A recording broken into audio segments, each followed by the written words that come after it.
and I look to my right, and the first people I see are Gordon Murray talking to Gordon Ramsay. I was like, okay, that's how this evening is. Today on That Car Show, we welcome our friends Tom Fathi and Will Melfi of Northwest Exotics. You know the show. Northwest Exotics has become one of the top events of its kind in the country, and it was all started by a 15-year-old. Tom's a few years older now, and he's learned a lot in that short time. And truthfully, there's a lot to learn from this conversation. From filler cars and letting people down gently, to learning to love conflict and asking for what you want, this is a really insightful conversation and a real template to running a successful automotive enthusiast event. Also, that Gordon and that one too, it's Tom Fathi and Will Melfi from Northwest Exotics, and it's That Car Show. Tonight, we are joined by some of our car friends from the Pacific Northwest for a change. Tom Fathi of Northwest Exotics and Will Melfi of One Drivers Club. Hi, guys. Thanks so much for being here. Thanks for having us. Very excited to be here. Yes, same. So Tom started Northwest Exotics when he was just 15, and it's now in its sixth year. It takes place on the shores of Lake Washington at Carillon Point, which is an absolutely beautiful venue. Northwest Exotics presents a curated display of exceptional vehicles. Last year there was a Senna, just in case there's any doubt of the level of caliber of the cars. They're fantastic. The vehicles span pre-war classics to modern hypercars.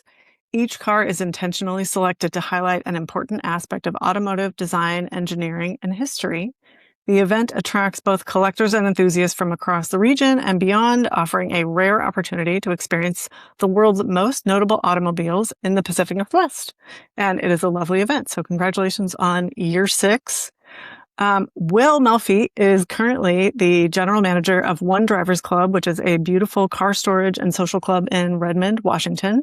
Will comes from a car enthusiast background on the East Coast, and we met when we were both working for Haggerty. Will was managing the garage and social, and I would work there frequently. So definitely we got to be coworkers at the time, and I'm lucky to consider him a friend now. And Will is definitely the heartbeat of One Drivers Club.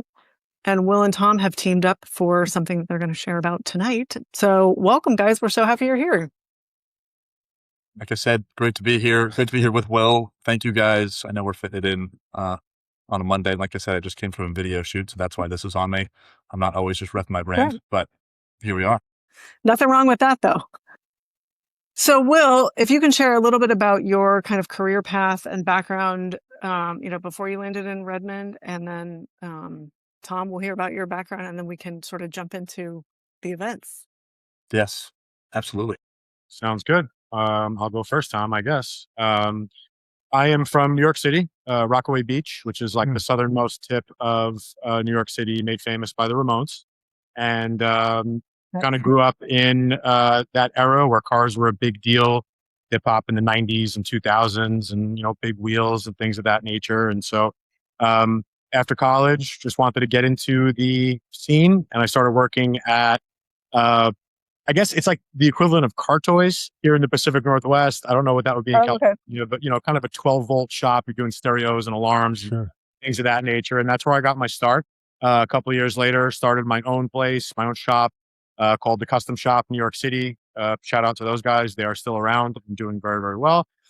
Did that for a number of years before getting into online auctions with the P-Car Market and doing some private collection management on the North Shore of Long Island, which if you know, is home to some of the best car collections in the world. And found my way out here to Seattle. Was lucky enough to get that job, like Lindsay said, through Haggerty, where we became friends. And very lucky I get to take care of some of the best cars in the area. I've met some incredible people through the club.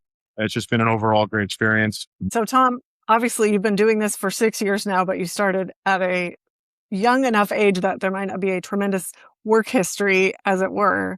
But sort of tell us your background in terms of like getting into cars, and then, how did you ultimately decide to start your own Cars and Coffee?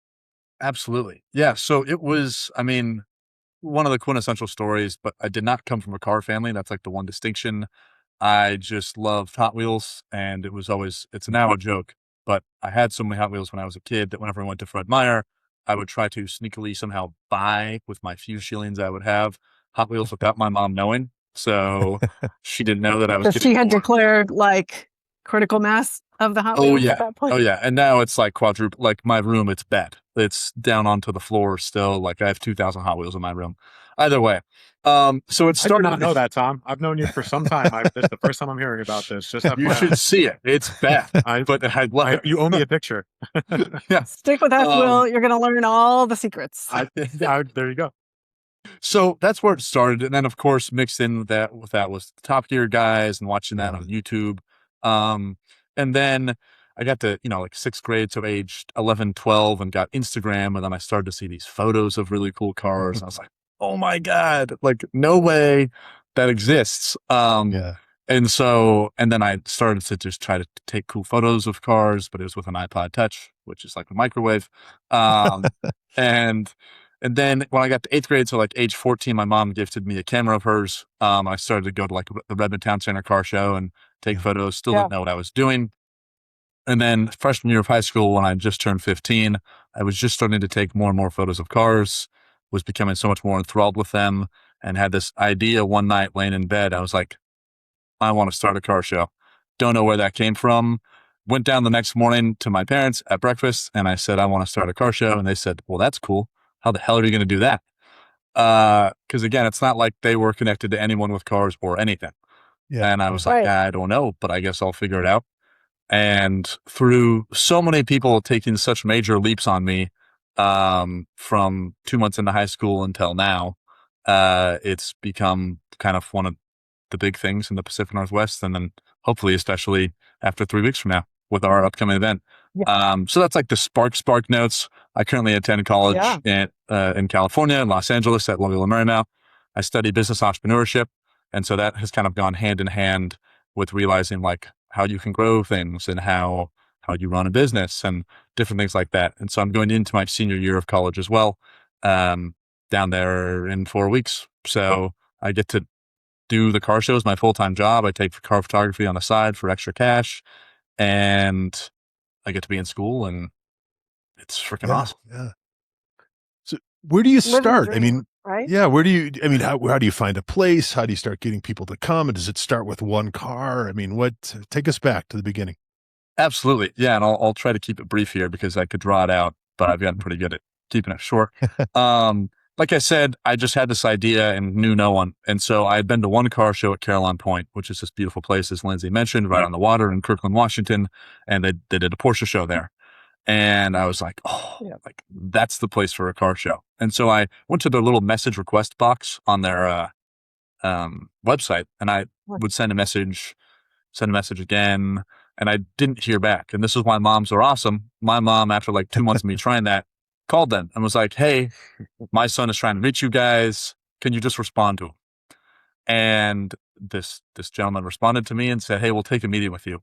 And so 2 months into my freshman year of high school, went in there, like their boardroom, mahogany table, leatherback chairs, the whole thing. My mom helped me make like an agenda. But I, led the meeting and just kind of explained my vision. And they were like, okay, so are these going to be like your friends' cars? And I said, no. These are cool cars. For reference, I'm 15. Yeah. And she said, okay, I don't see why not. That was the profit manager at the time at Caroline Point. Wow. And looking back now, I mean, I'm only 21 now, but I would not even say yes to a 15-year-old. Like 15 is so young. Yeah. I mean, it's insane. Right? So I have no idea. And it's not like I had a history either. Like I didn't have any work experience. I had nothing, but she said yes. And so from there, that was in October of 2019. 2020 was coming around, car season picks up here around March. And then we know what happened on March 11th of 2020. And that was the biggest blessing in disguise.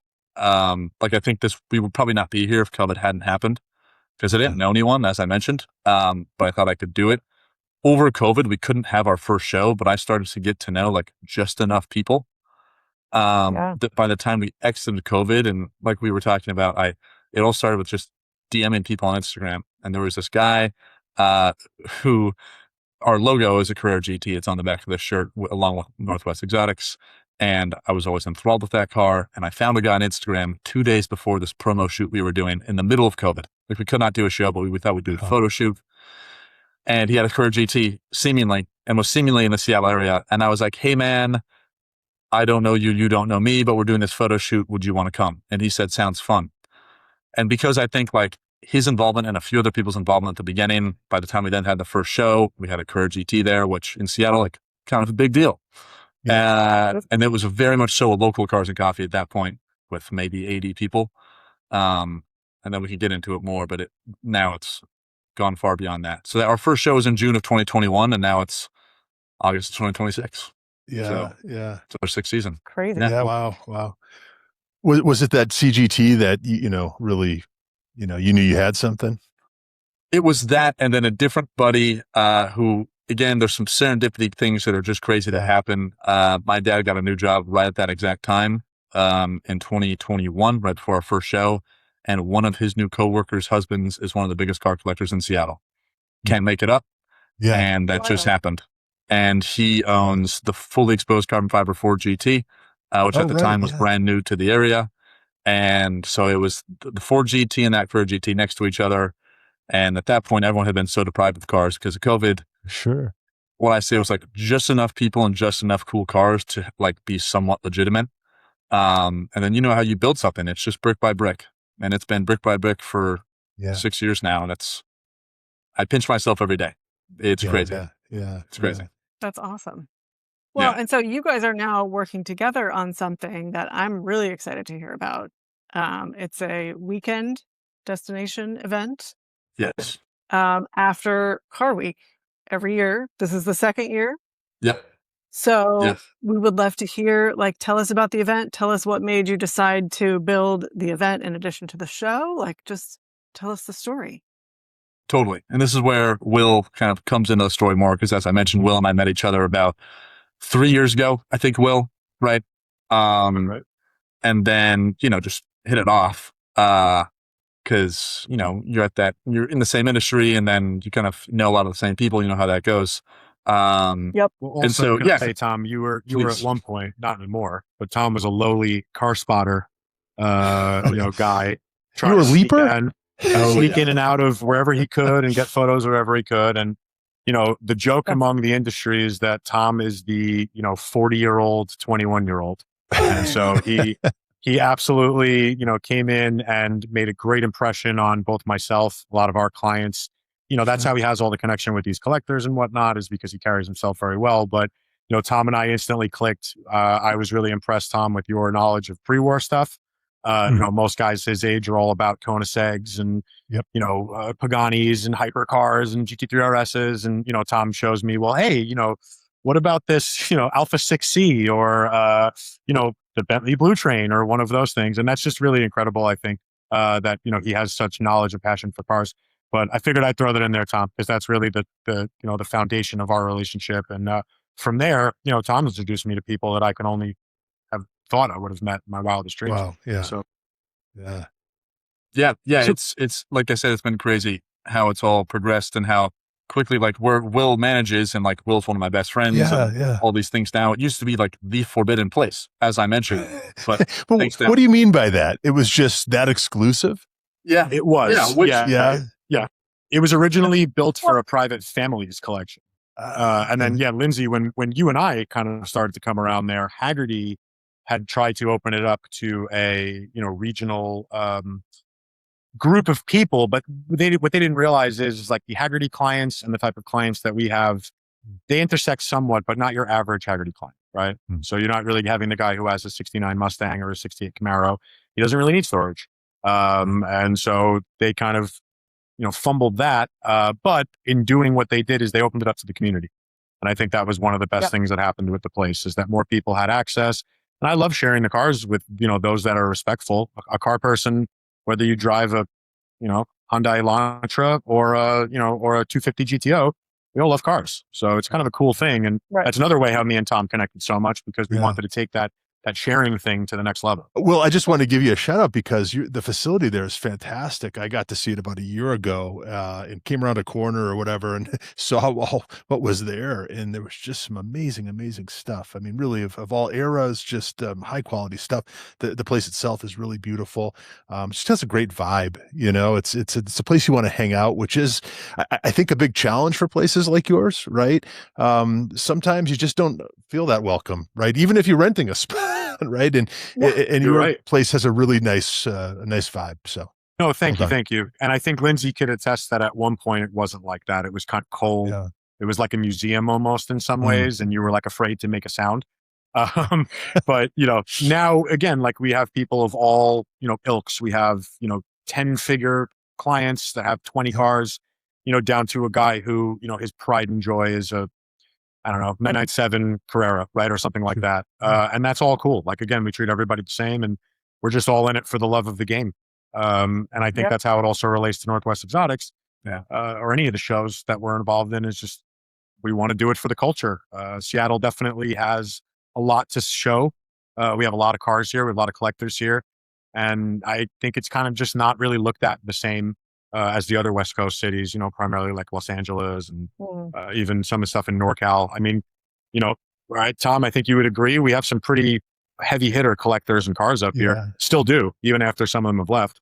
Yeah, it's a really special collector community up here that I kind of say I've grown up in a way. Yeah. And I'll speak on it more in a bit, but it's a really special community up here that people obviously don't really know exists on a broad scale. But the people here who make up this community, and Will and I were with some of them today. I met Will hosted at their place. They're some of the biggest names in the industry. We're talking ex-chairmans of Pebble Beach. Sure. The gentleman by the name of Glenn Munger. He was chairman of Pebble Beach for about a decade. He started the preservation class, which is now a major thing, right? They had a best of show in 2024 that was a preservation car, which no one ever imagined that would happen, right? Nope. All these folks who they're here. Like, this is their place. And getting to know them has been really, really cool. And I feel very lucky that they're also all, a bit older. And so I feel lucky that I'm getting to meet them, be a part of their lives. Well, Tom, at 21, everyone is older. Yeah. Just a little bit. I envy your youth. He was hanging out with a bunch of octogenarians today. So they were a lot older. They were older. I'm almost 40. They're older by my standards. So okay, right on. Yeah. That's a good way to feel young for sure. We'll accept that standard. Yeah.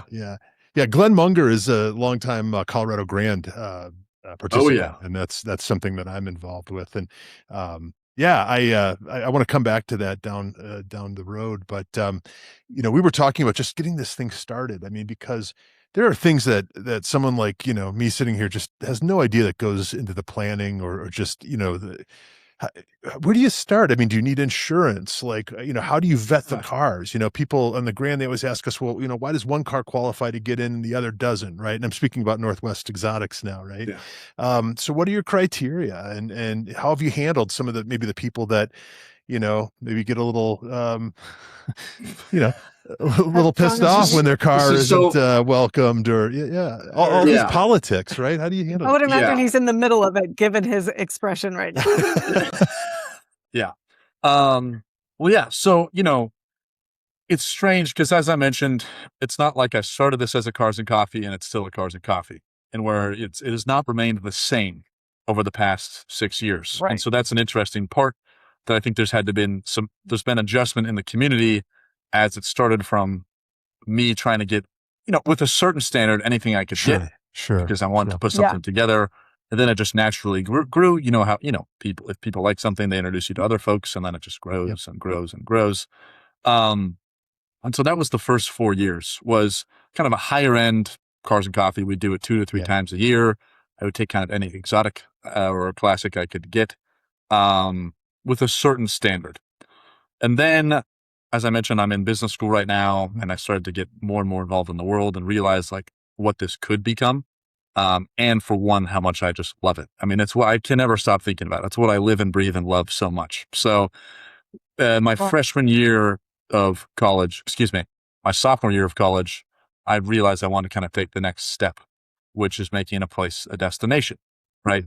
in a bigger way than just locally. Because for the most part, cars would come from within 30 minutes. I was like, wow, Seattle doesn't have many shows that are big at a certain caliber of car. Um, and I'm at this kind of inflection point of, it could become something a lot bigger. And I'm lucky to know a lot of folks who have some really cool cars. And then this is where I'm a firm believer in just like throwing the line out there, seeing where it lands, and then just figuring out how to get there.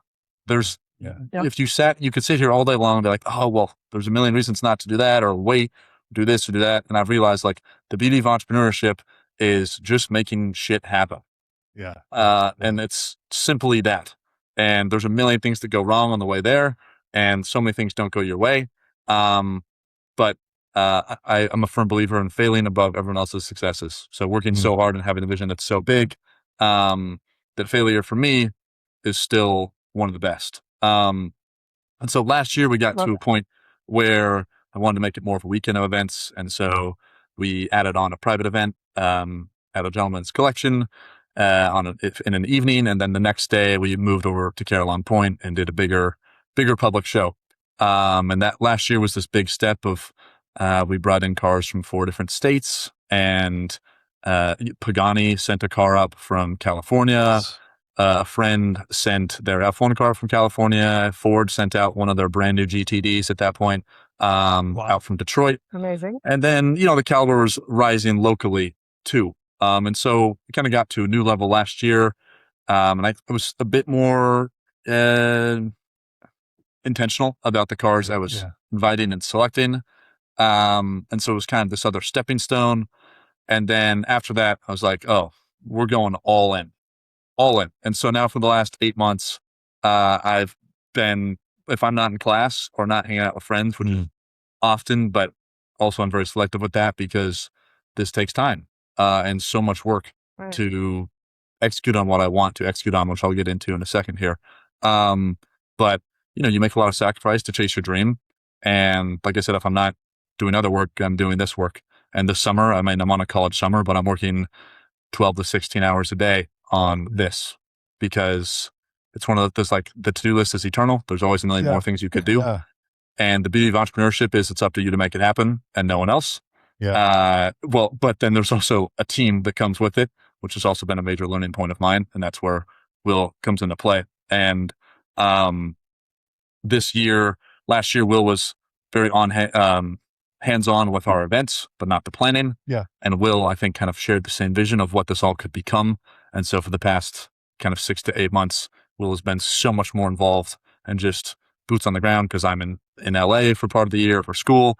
Boots on the ground here, obviously knows a lot of people as well. And then again, just making stuff happen. Like, that's the biggest thing. You just have to get stuff done. Will understands that more than anyone else. And so Will has been integral into this year of just being that guy who's making those last minute connections, whether it's with a transporter, a collector, an owner, and just facilitating it. And then really, getting those little details figured out as well. And I haven't really gotten into like what this all entails and like what I work on for 12 to 16 hours a day. But I don't know, Will, if you want to say anything up until that point of kind of how you've gotten more involved and what you saw with the events and such. Sure. Well, thank you, Tom. That was some very kind words from you. I appreciate that. What I had seen, and I can tell you from my perspective, coming to, I think your second or third show, right? Was the first one I ever came to? It's the fifth. But fifth show. Whoa. Okay. Well, there you go. But Tom, I showed up and I remember talking and I was like, wow, this is great. You have some good stuff. But do you remember, Tom, one of the first things I said to him, I said, well, you have some filler cars. You have some cars here that are really, really crazy. And then you have some stuff here that's just, it's okay. It's cool for a car show, but what are you looking to do? And the evolution that I've seen since then made it where after the show we did last year, if you remember, Tom, I said, how are we going to top that? Because, we had the first and only Ferrari SP3 Daytona that was delivered to Washington. Oh, wow. We had the Bruce McLaren Can-Am car. I'm blanking on the exact name here, but there was just some stuff that obviously a lot of intention went into, and only someone can pull off with the connections that, Tom and myself and other folks on our team have made. So, this year when we were thinking about this, I think that the obvious intention for myself and Tom was just, let's give them the best car show that Seattle has ever seen in history. and we're going to do our best to work on that. And so far, I think that if we're still planning and moving today with 20 days to go. But if we stopped working today on getting stuff, I think that we would still have probably the best lineup of cars that any show has shown in Seattle. Yeah. Not to pat ourselves on the back, but I think we've gotten there. One of the biggest things, I think, being that we're going to get together the Ferrari Big Six in Washington, and in one of the few times in the United States that it's been done. And for a couple of guys from the area that are not a dealership or not a big organization, that was quite a task. Yeah. I'm curious to know that, because you mentioned it. You talked about the filler cars. When I was a kid growing up at Christmas, my late Grandma Betty would always give the best Christmas gifts, like a skateboard, like a Santa Cruz skateboard or a boombox. But then she'd have what she'd call filler inners between. It'd be like a coloring book or a Matchbox car, right? So, what were these filler cars like? What were the filler inners? Yeah. Okay. So this is, as an enthusiast, they're awesome cars. But let me give you context. Okay. You would walk into the show and you would see a Ferrari 166 Mille Miglia, right? Which is car number 10 built of all time with the Ferrari factory. Yeah. Tom, am I referring to that car correctly? Yes. Yeah, the 16mm Barchetta, and it's serial number 0010. So it's the 10th so like the 10th Ferrari ever built. Yeah. And you would go around the show and you have this insane stuff, and then you'd get to a row and this is, please no hate, a bunch of C8 Corvettes and Cadillac V cars. Now, as an enthusiast, I think the C8 Corvette is an amazing car, best bang for the buck you can probably get. And the Cadillac V cars are amazing. Good on them for continuing to make a rear-wheel drive V8 manual sedan, which is amazing. But there was definitely a disjointed idea where, like, I see where Tom wanted to go and I see the connections that he had, but he can only pull so many cars from those people, for maybe they have one person working that collection, right? So he still wanted to have a full parking lot. Right. And that was kind of the filler car. So again, great cars, but for the caliber of what he was trying to do, and I think that I identified that early on, it was one of the first conversations that him and I ever had, and I hope that he appreciates that I was candid. Well, so smart. That was the roots, though, and that's why that was like where it started, right? Exactly. I had those cars like the Carrera GT and the Cadillac V Club, which show up and show out for me, and at the same club, exactly, and that was the community, which I give a lot of respect for. But as an outsider who just came from New York, I was like, oh, this is interesting. I see he's got one thing here and then he's got one thing here. And I think here in 2026 at this show, I'll make a joke on our filler cars. Tom and I have made this joke. Our filler cars would be headlining other shows. Yeah. Well, there's something to be said about situational awareness too, if you're a Corvette driver, right? I mean, take a look around. If there's, a car like that Ferrari, maybe it's, time to take your New Balances and go a couple blocks down the road, right? Yeah, right. I love those cars too. Just for contrast. Yeah. I know the car behind me, I love it, but it's probably not getting in your show. I accept that, right? But how do you break the news to people? I mean, I suppose now that you've done this for a while, people kind of know what to expect, but how do you let people down gently? Yeah, it's I used to hate conflict. That has changed last year. Used to hate conflict. I'm learning all kinds of life lessons from you, young man. Yeah. But then you learn, again, if you want to actually do stuff, you're going to make people unhappy. And it's never my intention. I never want to make someone unhappy. But when you have a vision, and I have a major issue like with complacency, I always want to be getting better, no matter what it is in my life. And so you have to make decisions. And like we talked about, there's a decision with getting it to a certain caliber that I want, and then also making it a ticket event, which this is the first year it's a ticketed event, which we'll get into in a second. And there's, there was a lot of intention behind that. And it wasn't, oh my God, I'm going to start this, charge $60 a ticket and pocket it all. I'm going to most likely actually lose money on this sucker, even if I sell the show out. Tom's not getting a Carrera GT, everyone, just so you know. It's just not yet. A quick ticket to the Carrera. Yeah. Well, if the prices don't stop going up, none of us ever will, right? That's it. And I don't need to make money off of this, and it's not my intention. I'm also lucky enough that I'm still in college, and I'm still supported by my parents right now, and so my life is not relying on the show, which I feel very lucky to have that. But to answer your question, then get into that ticketing thing, because it's very relevant and one of the biggest things I'm dealing with right now as we speak, is I think to your point, a lot of people understand. They can see what's happening with the event, and they understand that it is growing and changing. Now, there's the folks that see that and I think don't understand. And like we had some backlash when we kind of announced that we were ticketing this year that our show was elitist, and I don't really know what to Okay. say Yeah. besides the fact that if you go to 6-year-old Tom's bedroom, which is still right above my head, and it has all those same Hot Wheels, you will see that the cars that were on my shelf since I was a kid are the cars that are at the car show. They're just my passion, just like someone's passion might be JDM or, I mean, you name it. My passion has always been the nicer things, whether it be a classic pre-war car or a Pagani. My license plate on my Volvo S60 is Zonda. My favorite car is a Pagani Zonda. Yeah. I've had that since I was 15. That's just my interest. And so that's why the show has always been what it was. It's called Northwest Exotics because the only show I went to at the time of starting it was Exotics at Redmond Town Center. So that was the only name I could have it had in my brain was Exotics somewhere. And my Instagram handle personally at that time was NW Exotics. And so people in middle school would call me Northwest Exotics. And so when I got to high school and then I was starting this, I was like, oh, well, that makes logical sense to name the show that. And now it's just become a thing. You're like, I already have the name. Yeah. So anyways, telling people no is hard no matter what it is in life. Sure. But it's just, explaining where we're at and that we're growing and that we also have very, very, very limited space. We can show about 65 to 70 cars in that lot. It's very small. And so that's always been a big part of it as well. And then also having themes. I think that's a major thing, where you can work within a cool realm to curate something. And for example, our theme of this upcoming event is car cultures from around the globe. And where that came from, was I had a certain theme in my brain for this year when I was studying abroad in London in the fall from September to December and got to experience car culture there, which, oh my God, is it cool and so different from here. And I go, I've grown up here in this car culture and then I experienced the LA car culture because I go to school full time there.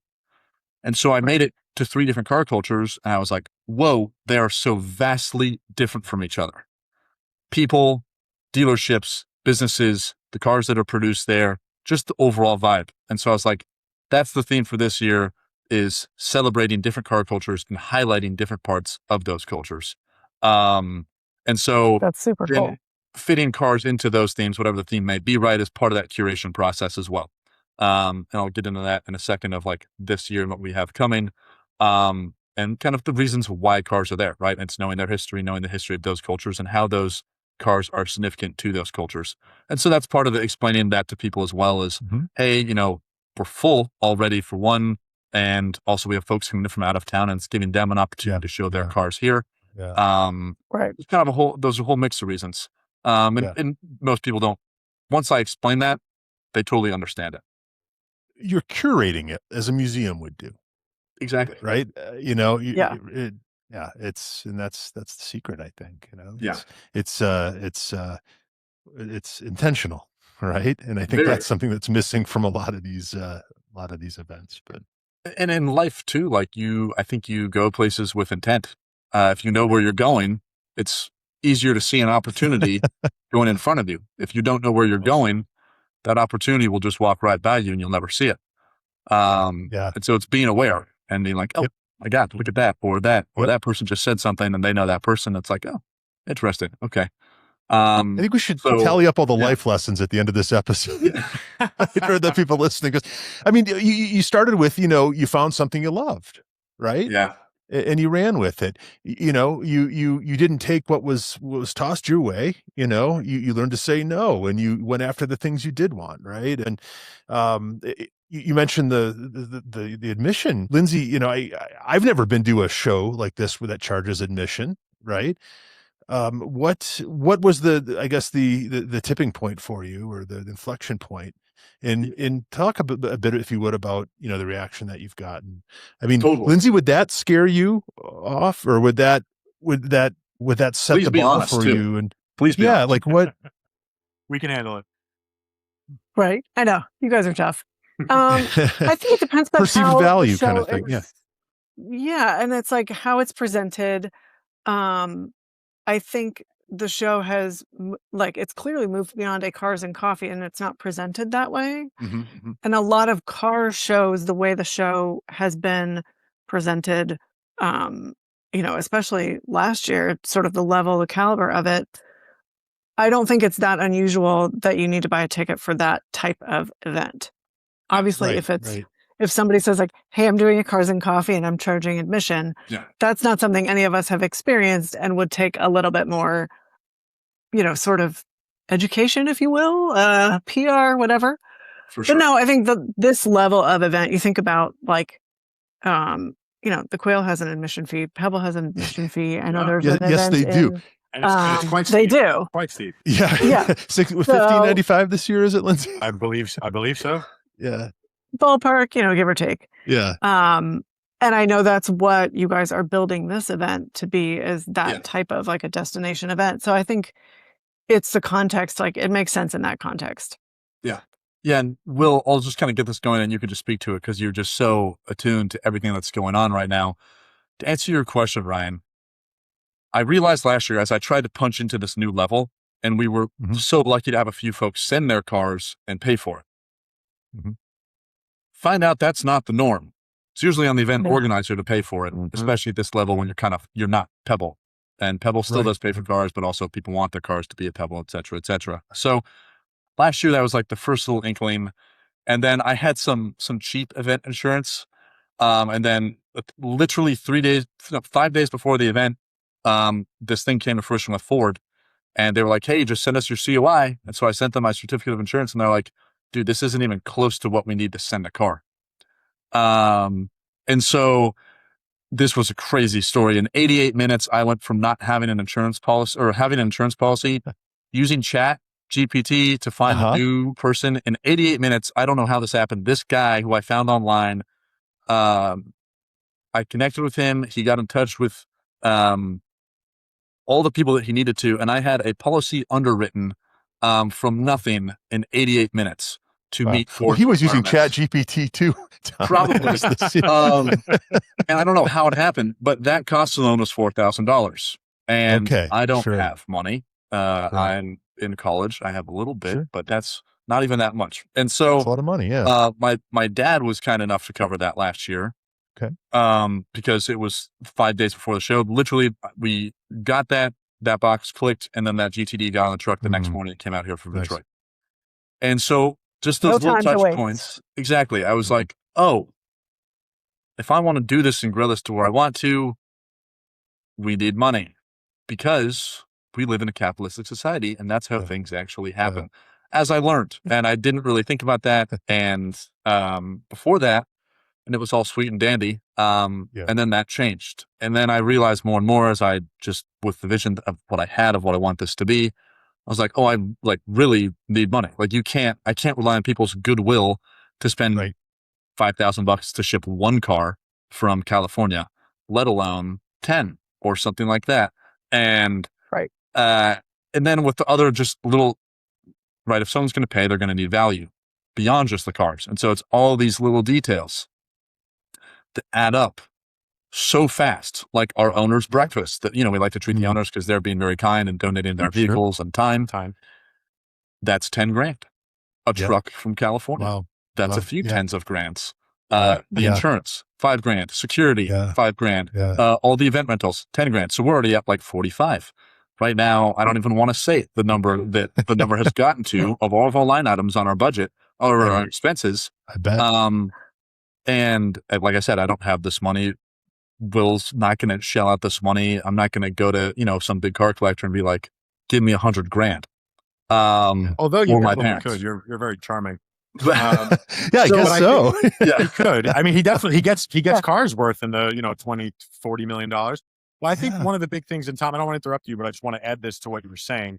The show went from a budget of 4 digits to 6 digits very quickly. Yeah. And so we realized, there was only going to be one way, as Tom said. And I mean, we kind of knew that there would be a little bit of backlash, but, I'm welcome to the opportunity of outside of the Peterson Museum and a few other shows, like you mentioned, like the Quail, which is, a lot more than we're charging. You're probably just not going to see this kind of stuff. And so I think it was just born out of necessity. But that was really for Tom's ambition. We just needed a Yeah. budget that matched, his vision.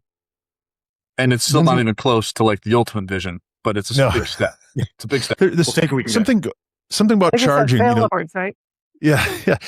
Lindsay knows the story. Years ago, I was living in Chicago, and we lived in an apartment building next to a bar. It's kind of a biker bar. It was kind of a dive, and I think it was every Monday night to bring people in on a Monday night. They did 10-cent chicken wings, which seems like an incredible bargain in retrospect, but at the time, it was kind of the going rate. This was years ago, and but it brought in the wrong crowd. Right? We had people pissing on our front door of our building, trash left behind. You know, we'd find weird things on the ground. You know, eventually, I guess 10 cents became too little to charge, and they upped the price to 25 cents. And like that, people stopped pissing on our front door. We stopped finding trash. You know, I mean, so it's just there's something about upping the admission cost, right? And retaining the right people, I guess. And I think Absolutely. you're it seems definitely right on counterintuitive, that, Ryan. but Yeah. No, I don't. But I think in a way, also it goes back to something Tom said before, is that you're showing intention. So our Right. guests know that if they're paying a little bit of money to see these things, it's because it's meaningful enough to them to want to go do that. The same way if you go to a nice museum or something, even if they don't charge, maybe you donate because you say, hey, it's a pleasure for me to be able to look at this Rembrandt or Monet or whatever it might be. And these cars are no different from that. One of the cover cars for our poster is probably the most famous pre-war car of all time. The Bentley Speed 6 Blue Train. wow. And I think that it's explaining that to my girlfriend and what the quality was or the level of that car. I said, this is the Mona Lisa of cars. It's definitely up there. Yeah. And so I think that, for what we're asking, you're not necessarily overcharging, you're supporting the community. You're allowing things like this to happen continually into the future. And I don't know, I agree with what you guys are saying, but sometimes there has to be a little barrier of entry to keep out the riffraff. Right. And to make sure that the people who are coming to appreciate it. Yeah, I'm kind of used to that at my job. Sometimes we got to do that once in a while. So yeah, and it's also, I wish it could be free, and I wish everyone could come at no cost. But we tried to make it that way, Tom. Right? We did try exactly, and if even this year done that up until this point, we looked into it this year. Because you can get a good amount of money from sponsors, but not near to the amount we needed. But there's also a side of this, to your point, Ryan, of control. Mm-hmm. And that is a major thing that we also almost learned our lesson on last year when there was some kids, again, young enthusiasts. I'm so glad that they're there, but they're on their e-bike in the show. When there's a $40 million 275 Nart Spider Ferrari sitting right there, that's an issue. Yeah. That cannot happen. And nothing happened. But there has to be control. And so that's also, and then there's a safety aspect side of it too, for people and the cars. And so that was also just a natural evolution. It's like, okay, if this is where this is going, this has to be more controlled for everyone's sake. And so that was a major part of it too. And for the property too, they don't want an event getting out of hand. And so selling tickets with a limited number because of our literal capacity for that space too. We're allowed to see how many people are coming, but we know how to figure things out way better than, now we're bringing in a Pagani and F1 car. Who knows what could happen? I wasn't even thinking about what could happen. And our show, from our June show last year to that August show with that Pagani and F1 car, our attendance doubled from 500 to over 1,000 people. It's like, okay, we're there now. Time to figure this out. And so there's a million expenses that go into it, all the little details. And then also just like getting the cars that we're getting. And so a really special car that we have coming, that's one of our headline cars with the Bentley Blue Train, is the Aston Martin Valkyrie AMR LMH. And so it's one of the Le Mans hypercars that races in IMSA here and in WEC in Europe. There's 2 chassis in North America. And, we have some very kind people who are allowing that car to come up from Arizona for the weekend, literally in between race weekends. That's a car you cannot see unless you were at an IMSA race. And that's also part of this, is like, you are getting value by paying to see these immensely special things you would not see basically anywhere else, especially at a car show. And so we're very lucky to have some very generous people helping us out getting those cars here. But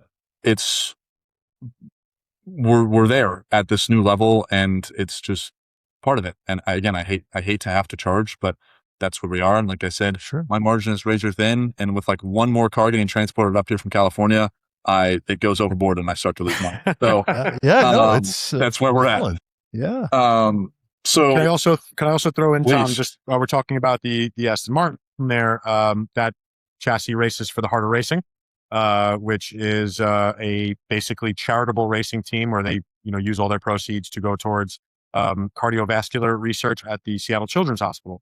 Okay. And so we are donating a fairly large portion of the ticket revenue to the Heart of Racing's initiative, I guess you would say. Yeah. With Seattle Children's, which is obviously, really near and dear to both Tom and I as Seattle residents, but also to a lot of our clientele and that our drivers that are showing their cars there.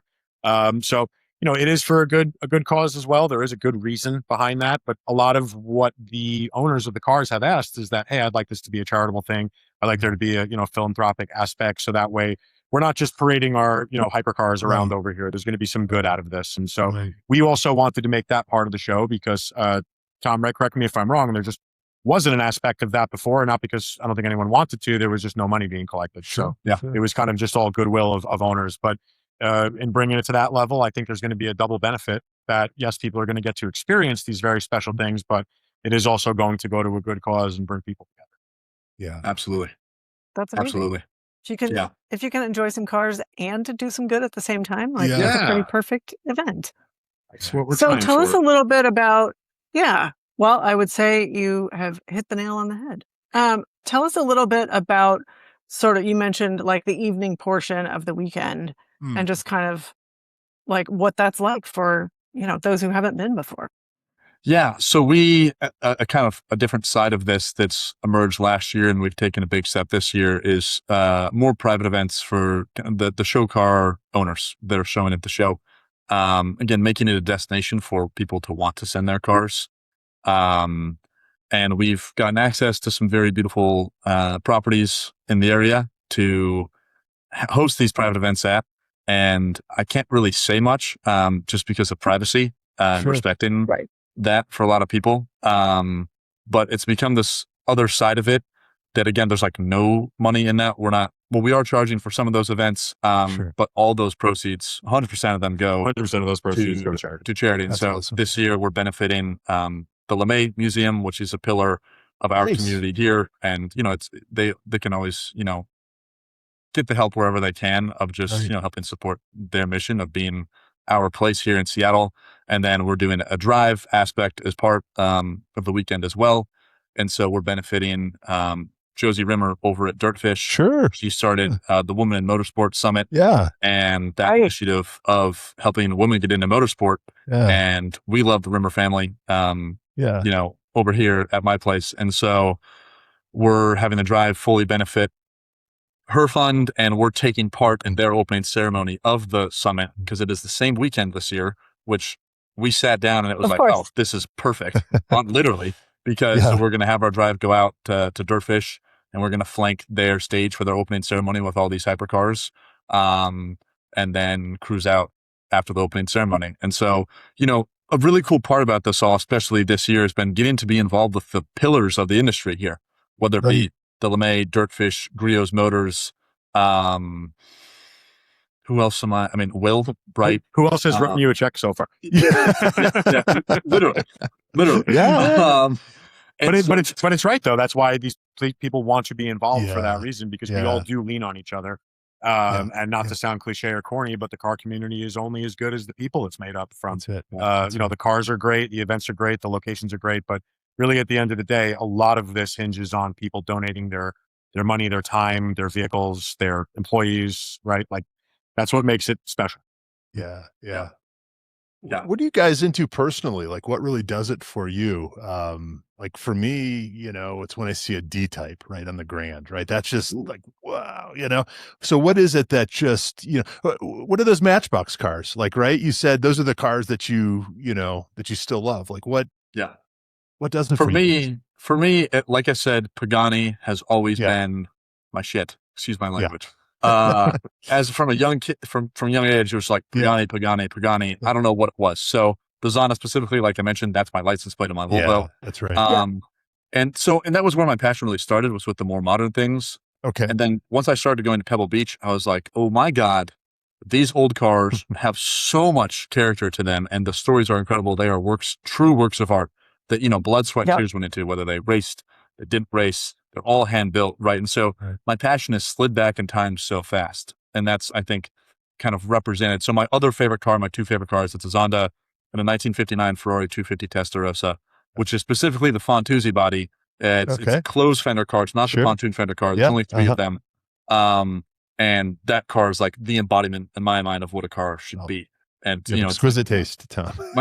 my lock screen on my phone, and has been for 4 years, and I don't think I'll ever change that. That's like the ultimate dream. And then that's reflected in the show, I think, perfectly with the duality of the Aston Martin Valkyrie race car, which we're also going to have the road car there. So we'll have the road car and the race car back to back. That's and then fantastic. The duality of the Bentley Blue Train, which, as Will mentioned, I don't know if you guys are familiar with this car. I know pre-war cars are getting more and more less so anyone's thing. They're very much so my thing. They're going to come back. I'm telling you, because they're just too cool. They're just too exactly. Cool. I hope so. It's a one-off car they built. It's one of the most legendary stories of all time in the pre-war world and I won't go into it, but one of the Bentley boys, Wolf Barnato, famously raced the Blue Train, across France to London in a Bentley Speed 6. It turned out it was a different Speed 6. Not this famous one, the Gurney Nutting Coupe, which is this one-off. The Mulliner Saloon, I believe. Yeah, it's just like this regular Speed 6 at the time. But the car that got famous was the one-off car that didn't actually do it, but it's just this raked roof. It's just stunning. It's this huge car. And it was from the painting, Tom, correct? Is what actually people thought the Speed 6 was the Bentley car? Because I believe it was the same as painting. It was just the lore that then came to be, and then there's this painting of the Blue Train Bentley next to Blue Train, which I don't think. Either way, any show goes to it. This is one. It's been the star car, Hampton Court. Obviously Pebble Beach, Amelia, Audrain, like wherever it goes, it's the car. And so having it be let out to Arven and show that duality of, in this example, British engineering of almost 100 years difference. Yeah. It's really special. And a big thing I care about is educating the younger generation like myself about these cars like the Blue Train, because it doesn't really get better than the Blue Train. And it's just, it's a sexy car for so many reasons with its story too. So that was a little more to your answer, but like to tie that in of the vision is the show too, is the duality and having it all to help tell that story and fuel that passion for folks like myself. Those old Bentleys, those 90-year-old cars are incredibly tractable on modern roads too. We had 5 couples from Ireland join us on the Gram last year. They decided it's cheaper to just, bring the cars into LA than drive them all the way to Colorado and then drive 1,000 miles on the Gram. These are all 1930s Bentleys, right? Yeah. In total, they probably put 4,000 miles on these things in 2 weeks. How many cars from the 30s can you do that in? They're wonderful. They're wonderful. Yeah. They're fast. They're everything you want a car to be, like that, a vintage car. But what about you, Will? I have different flavors of the month. My growing up, I was really big into like vintage BMWs and Mercedes Benz. Yeah. That's still kind of, what I own. That's what I'm into. My dreams go far beyond my tax bracket. But I love vintage Ferraris, like, Colombo V12 era cars. 250 GT Lusso is probably my favorite from that era. As much as I hate to admit it, I do really like air-cooled Porsches. I know that's kind of cliche at this point, but with working around them so much, lucky enough to be able to drive a Singer and to be around it a lot, really kind of made me understand why people are into that stuff. Yeah. And I also have a real soft side for custom cars. That was my beginning. That was what I started doing and did up until 2020. And so, I love it all. Like, Lindsay, I know like your vintage Bronco. I think the Resto Mod stuff that is really cool. I'm big into 4x4ing myself, so I like that aspect. I like the JDM stuff. I like lowriders. Anything that someone has a lot of time and passion and undoubtedly money into, I respect, because I know that person really, really loves the car. And for me, one of the coolest things is seeing like a car on the road that you're like, wow, someone really kept that 2001 Oldsmobile Aero in great condition.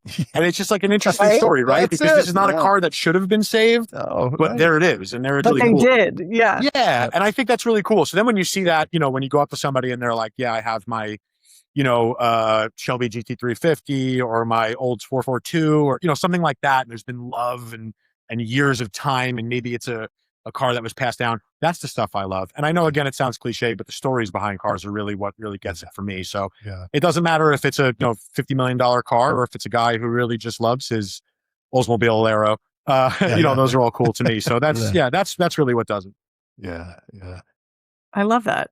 I know. Well, I mean, that's how we all ended up here, right? Is we all are interested in the people, like you said, and the stories. And we're all connected through the internet, and now we know each other in person, and you end up with this amazing partnership in Tom and Will and this wonderful event. And all because we like cars and driving, right? Yeah. It's the thing that really sticks out to me, and I think it's everyone says, and it's kind of become a cliche thing to say, it's not the cars, it's the people. And that's absolutely it. Yeah. Something I've realized that's a step beyond that. And that this was really put into my brain after I went to London. I go to a new city where I know no one, and it's on the other side of the world. And within 2 weeks, I had like good friends already, because I met some guys at the Hampton Court Concours, and within 5 minutes, we were somehow talking about the one-off Ferrari this collector in Reno, Nevada has. That it's a PF Cab Series 1 250 Ferrari, and the first owner got a little cutout in this door for his elbow to rest in. So instead of resting on it, it rested just in this little cutout. I love that. And it's a one-off because that stuff, and we both knew about that car, which I've never talked to anyone else who knows about that car. That's amazing. And the point I make here is, I'm in college right now, and I'm in a mass of a lot of people, thousands of people, and I'm very extroverted, so I love being around people. I love getting to know new people. We in the car community are so lucky to have this community, because we have a community like no one else. Mm-hmm. That's where I see the step beyond. It's just not the cars, it's the people. We are blessed to have this. And then you can go across the globe and make a friend like that because of this shared interest. And sure, there's shared interest like sports and different things that you can go anywhere in the world and bond over. I've never seen anything like this with anyone that I know. And my friend said this recently, and I've been saying it. I think the car hobby is the greatest hobby on earth, because if you know of how special it is and how you can bond with people anywhere on the globe. And it's really damn special. It's really cool. It feels like you're living life. I agree.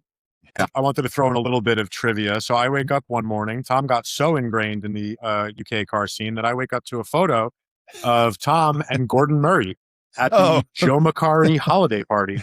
And the caption said, "You know who this is?" And Gordon Ramsay took the photo, or is behind the camera or something like that. And I'm like, no way.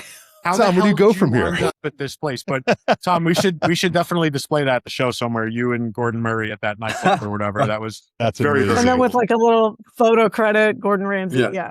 Right. Yeah. Was it Gordon Ramsay took the photo, or did I mess up that part of the story? Very quickly, because I know we're wrapping up here. But no, you just meet people and something happens and another thing happens. I met a guy at Hampton Court as well, my first week in September in London, and we bonded, and he was like, "Oh, mate, like you got to come to Uncle Joe's Christmas party." And this was in September, and that was the second week of summer. Gotta love it. So I saw him at a few more events throughout the semester, and then he was like, sure enough, he was like, "You're my guest to the party," and so it's like my third to last day in London, and I walked into Joe Macari, and it'd been all done up, and I look to my right, and the first people I see are Gordon Murray talking to Gordon Ramsay. I was like, okay, that's how this evening is. And so I go and meet the guy that I was meeting, and he was talking to John McGinnis's family, the legendary Isle of Man TT motorcycle driver. And they were lovely, and so we're talking. They're like, "Oh, Dad's talking to the Gordons," and so we all go over there, and Gordon Ramsay was like, "Hey, I'm Gordon," and I was like, "I know," and then. But I was much more interested in pretend. Yeah, exactly. But he was a gentleman. He was lovely. Yeah, and Gordon Murray was standing right there, and I was a bit more interested in talking about the car, Gordon. And so him and I chatted for probably 15 minutes, and we're all just people at the end of the day, and it's a beautiful thing. And he's such a true car guy, right? He just loved talking about his creations and different things, and the T50 and how that plays into all those different things. And pinch me. What the hell? How is that happening? I don't know. And so again, a lot of really special moments that I get to experience through this world. And it's damn cool. That I enthusiasm think is currency. that is It something. really is. I was going to say that is something that's a like theme in my family is we'll look at each other and go like, how did we get here? Like all these amazing moments and experiences that we've gotten to have, and we look at each other and we're like, we're not supposed to be here, but like, don't, just go with it. And you get to have these incredible experiences. Yeah, absolutely. That's the secret, I think, right? You go to Car Week and you think you're the only one thinking that, right? And you know, at least half the people in the room are probably thinking the same thing. And I love, that, Gordon Murray or Gordon Ramsay, they don't need anything from you as wonderful as you are, Tom. I mean, but the fact that, that they did that. I'm always just shocked at the generosity, right? The willingness to sit and share because they pick up on your enthusiasm and, you can't fake it. Right. And thank God for cars, for those of us who weren't natural born athletes or whatever. I mean, this was like our, I don't know about you guys, but this was my guy thing, right? This was the thing that I could, hang my hat on right at parties and that kind of thing. And of course now it's gotten to the point, Lindsay, we've talked about this. It's like, if we go to a party and, they don't pass the car test, you move on to the next, whatever. It's just, I'm always done with this. You're like, love that journey for you. This has been delightful. I'm gonna. Yeah. I think what's funny too is how often, like, there'll be times where, believe it or not, I am not trying to bring up cars, and it still comes up anyway. And I'm like, I mean, at a certain point, you can't fight it because you're like, the cars just find you, or like other people will bring it up, and then you're like, ooh, so sorry for them because now I'm going to be, super animated. I'm so excited to talk about it. But I mean, it really is like just such an amazing community to be part of, like you said, Tom. Really I was just going to say the touch points that non-car people have too. If their dad owned a Mustang or something, and it's like that little thing, that point of connection, which opens up. I'm the guy who will probably talk to you if you want to talk on an airplane. And so, but so many conversations, and it always starts with cars in some fashion. That I've talked to people the entirety of a flight to LA and back, or New York and back, that starts with cars and then goes across the journey of life. Right? They're such an integral part to everyone's life. And some people have those just slight touch points. Or how a Pagani, the company, ended up sitting in a car to the show. I will not bore us with that story. But it came from one of my advisors at school. I was wearing a Pagani shirt one day. She was like, oh, I know someone who knows someone who knows someone who knows the CEO of Pagani America. Wow. Then through this chain of things that happened, he was sending a car to the show. And it was like, don't know how that's happening, but oh my God. So again, it's like, even the non-car picked people up a different shirt. Exactly. And so it all plays into itself. And again, I think it's because they're such an integral part of our world. It's how we get around. So I agree. Yeah. Both of you guys, there aren't too many people that really find, their place in life, right? Like end up doing the thing that was designed just for them. And I feel like both of you have found that. So hope you both realize how fortunate you are. It's pretty cool. Absolutely. Thank you. I think so. I mean, I thank God every day. I'm not a religious person, but I'm just like, you know what? This kind of just worked out. And I don't know what else I'd be doing. And I guess that's kind of when you realize that you found your calling in certain ways, right? But like Tom said, they're great. And or like you said, Lindsay, cars are magnetic. I mean, figuratively and literally. But people definitely like to discuss them. It brings people together. And, I'm sure we've all talked to people that you're like, wow, it's so-and-so, this big, famous, rich, powerful person. And you sit down and talk with them and they just want to tell you about their car, right? They just want to ask you about your car. And it's just, they're just a guy or a woman. And, once you start to realize that, and you realize that these things are just hunks of, metal and glass and rubber and plastic that we love so much, but it goes far beyond that. It's not just a physical item anymore. It's a state of mind. It's an expression of yourself. It's a lifestyle. It's all these things. And, if we can choose to embody that in, our show and beyond, I think that we're doing a good thing.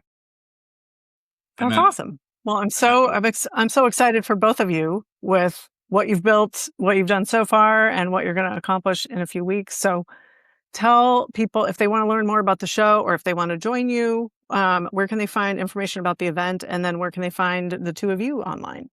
Yeah. So, and then this is something I guess I was going to speak a little more on, but didn't, of like kind of the whole breadth of everything we have coming. Well, you got to come back. So as Will mentioned, we have these kind of curated displays that fit these different car cultures out of my brain. So it's my interpretation, and with what I could get. And so As Will mentioned, as part of one of the displays, we're assembling the Ferrari Big Six, which to our knowledge has only been done twice in the country as of yet. So we're going to have one of the newest F80s delivered all the way down to the 288 GTO. So 6 of Ferrari's best hypercars. Like I mentioned, we're going to have the Bentley Blue Train. We're going to have the Aston Martin Valkyrie AMR LMH, which is the second time to my knowledge it's ever been to a show in its life, as well as a road car Valkyrie, which those both Valkyrie's never been shown, let alone 2 in Seattle. We'll have an Aston Martin Valhalla, the first one that was delivered here. We'll have the Holy Trinity assembled technically we also have a P1 and a 919 coming. We might have a few McLaren Sennas. We'll have a Gordon Murray T50. We have 2 Koenigsegg's coming up from California. We have a Pagani coming up. Ford sending out a really special concept from Detroit, and a lot more. So it's going to be fun. It's going to be worth the money, I think, and hopefully my time that I worked my freaking ass off for. And so you can find all this information on the show and tickets at just northwestexotics.com. Ticket links in there. On Instagram, I couldn't get the Northwest Exotics username, so it's NW Exotics Car Show. And then that's where you can probably just find me, is through the email on there. And Will, I'll let you speak for yourself. But yeah, the show's from 9 a.m. to 1 p.m. at Caroline Point on August 23rd, 2026. Be there. There you go. Be there. And Yes. I'm not a huge social media guy, but as Lindsay and Ryan mentioned, I work for One Drivers Club, which is a 4-location multi-unit national company, and we store cars. And so again, give us a look, onedriversclub.com, and if you need me, you can find my email on there. Awesome. Perfect. Well, thank you both so much for being here. We look forward to having you come back and share how this year's event goes. And for our audience, thank you so much for liking, rating, reviewing, and of course, leaving 5-star reviews. We are so appreciative of everybody being here. Remember, always be driving. We're That Car Show, and we'll see you next week.